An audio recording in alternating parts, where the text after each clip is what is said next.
town hall on CNN, which was a lot of stuff that we should get through together. Crime, immigration, the border, major topics that the Democrats don't have good answers for, and certainly Joe Biden doesn't either. But there are some of these things. Clay, out there that you keep hearing from Democrats. They're like zombie talking points. You can never make the talking point die. It will never stop, right? People will talk about for the pay gap. They'll say, men and women, it's the exact same work, the same person, and you have whatever it is, 73 cents on the dollar, I think is the statistic, or it's some not. And then when they actually look at it and they break it down, it's not true. And if it were true, companies with thousands and thousands of employees only would hire women. You save over 25% on your labor costs. Guess what? Everyone's going to do that. So but they'll just keep saying it. They'll keep saying it. They'll keep saying, there's no such thing as voter fraud until someone says that's weird because people go to prison for it every year. There are phrases that they will use. There are statements they will make that no matter how many times we debunk it, we disabuse them of this notion, we point out the lie, they want to keep saying it. Don Lemon, the filibuster is bad now. What's remarkable, Clay, is that the filibuster wasn't bad somehow when Democrats were in the minority for the first 2 years of the Trump presidency. Even worse than that, Buck, it was the saving grace of our democracy. If you listen to Democrats, when Trump won, they used the filibuster aggressively. Kristen Sinema pointed out in her Washington Post editorial explaining why she wouldn't reject the filibuster, that 41, I believe it was, of her Democratic colleagues had signed a letter talking about how important the filibuster was when Donald Trump got elected president. And suddenly you have the power, and it's not racist at all. It's super racist. Sorry, it's gone from not being racist at all, and you have to use it to being super racist. The situational ethics that Democrats engage in on a regular basis, especially when talking about our sacred democracy and the processes of our government, the situational ethics, they could get 9.9 if they were doing like the pommel horse or, the acrobatics that are involved. I got the Olympics on my mind. It's crazy. They're just spinning all over the place and they do not stick the landing. They look foolish when it all is said and done. Don Lemon pressed Joe Biden last night on the filibuster. Here is what he said. It is. If it's a relic of Jim Crow, it's been used to fight against civil rights legislation historically. Why protect it? There's no reason to protect it other than you're going to throw the entire Congress into chaos and nothing will get done. All right. Nothing at all will get done. And there's a lot at stake. The most important one is the right to vote. That's the single most important one. And your vote counted, and counted by someone who honestly counts it.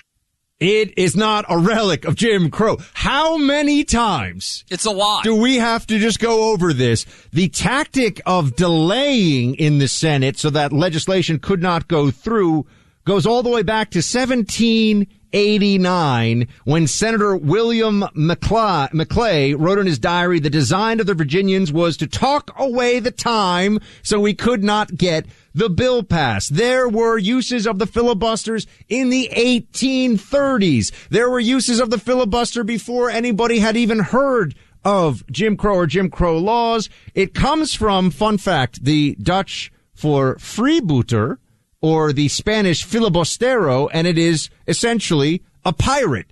So to be a filibuster is to be a pirate who takes command of the Senate, which makes it sound a whole lot cooler than it actually is.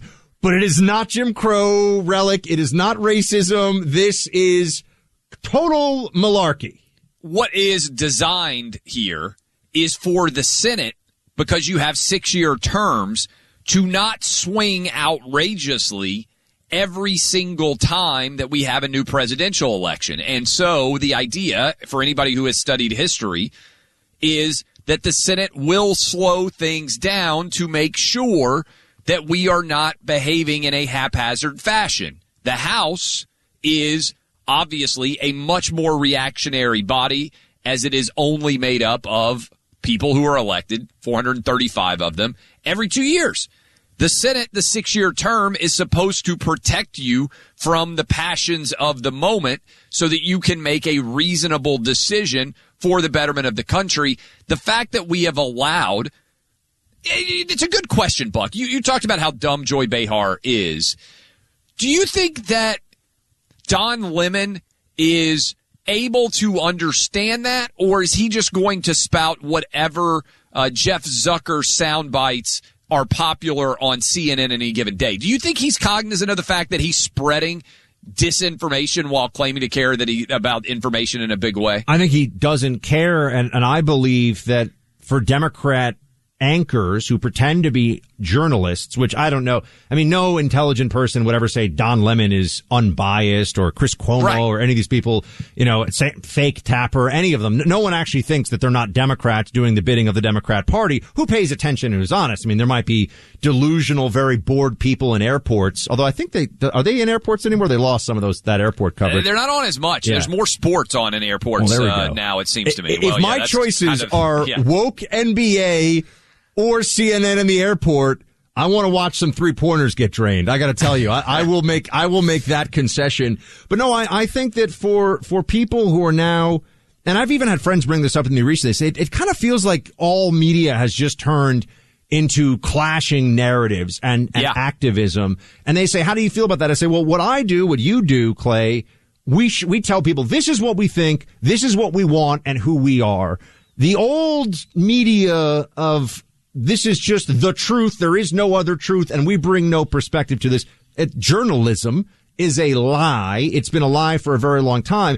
But to specifically answer your question about Don Lemon, no, because the point of that town hall was not to give people, first of all, it was clearly not to challenge in any way the president of the United States or make him answer tough questions. The point of that town hall was to give a platform with a facade of some neutrality or some unbiased nature, so that Joe Biden could look good and say things to his constituents. And so Don Lemon succeeded in that regard. So it's a success even if he says something dumb, because the dumb thing he says helps Biden. It doesn't matter that it's wrong, and his audience doesn't care. Just one more thing. You can tell this gets me fired up, Clay.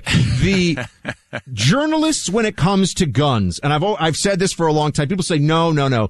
They're so disdainful of not only guns, but gun owners. Your standard DC or NYC journalist hates gun owners so much. And that's actually why it's become such a cultural issue, because it's such a signifier of your politics. It's not even just about the gun violence, that by parading their ignorance, by literally going on TV and talking about machine guns with bayonet attachments and all these things, they're saying, oh, well, it's all so stupid and whatever, who cares?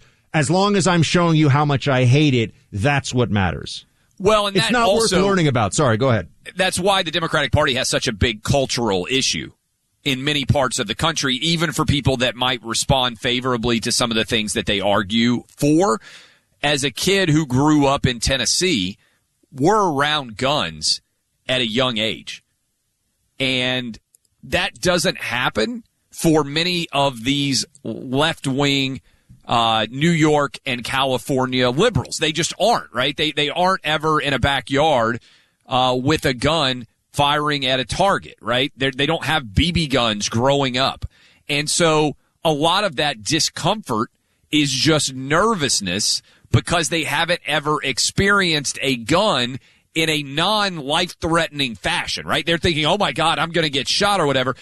Comfort level with a weapon at a young age, I think many people, and certainly a large percentage of our listeners, have had that experience, and so you aren't as terrified of guns. There's a genuine fear factor. Really, everything is racist and everything is going to kill you is basically the Democratic Party's brand right now. Right? I mean, that's their brand. Everything is racist. Everything is going to kill you. It's a fear-based party, which is, unfortunately, getting trumpeted across the entire nation. You get to feel virtuous while handing over control of your life to people that you think are even more virtuous if you're a lib, if you're a leftist. That sounds so appealing to them. It sounds like a nightmare to me. But the border is a nightmare right now with the lack of security and the openness of it. We want to come back into that. And then Clay has the commissioner of the Big Ten coming up at. You're so pumped about the commissioner of the Big Ten coming on.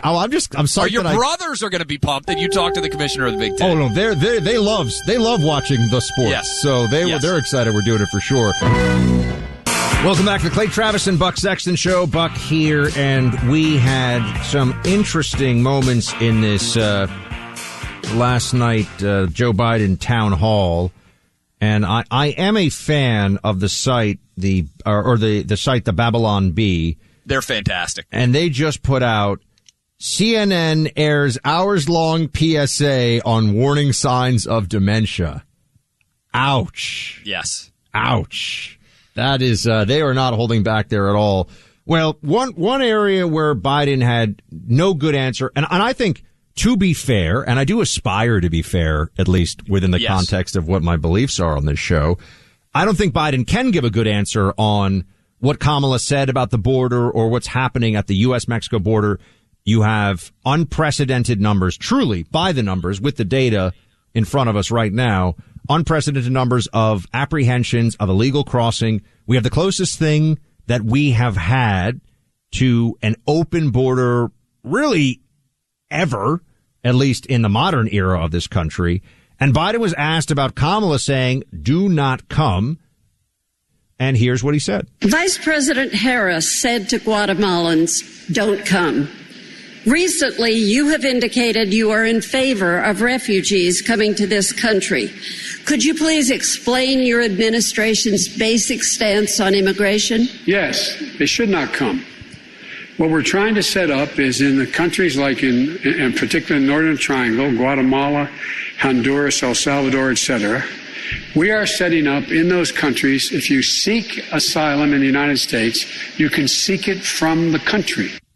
That's called being a refugee. There's actually a difference here, which I would hope the president of the United States would know. You show up and say, I need to stay here. That's asylum. You apply in another country and say, I need to get out of this place because there's a war or a famine. That's a refugee under U.S. law. I don't think Biden knows or cares about the difference particularly, but Clay, more to the point. Oh, they don't have any problem with the people who are gaming the system. They just want to help them game the immigration system differently. Well, and that's also the place, if you were a true journalist, to follow up and say, what about Cuba? Right? I mean, if you are truly a journalist, which is what CNN claims that they are a journalistic organization, you should speak truth to power. And so if that is the policy that is in place for what Joe Biden believes should exist at our southern border, why in the throes of repression, as the Cuban people have tried to speak out in favor of democracy and freedom, would the United States say, you aren't going to be able to come here, don't flee, we don't want you? I mean, it is to me such an inherent hypocrisy. And Buck, to your point, the idea is, oh, those might be Republican voters, but take away the politics and just go straight to the policy itself. Try to explain why that difference is occurring. And I don't think Joe Biden could do it because it's nonsensical, but that's what a real journalist should do. That's what someone who is trying to get to truths and hold leaders accountable, that would be the immediate follow-up, right? Yeah, but they're not journalists, as we know. Of course not. We just keep saying, I mean, it's almost at a point now, we have to keep saying it until they finally admit it, right? I know that for everyone who's with us now, you all know that CNN is fake news, and that's why it stings so much. That's why they get so upset about it, right? Yes. You know, when people say things that aren't true about you, that hurts a lot less when it's negative than when it is true. But, you know, journalism in this country is something that has, I think people realize it no longer really exists. And CNN last night was a perfect example of that.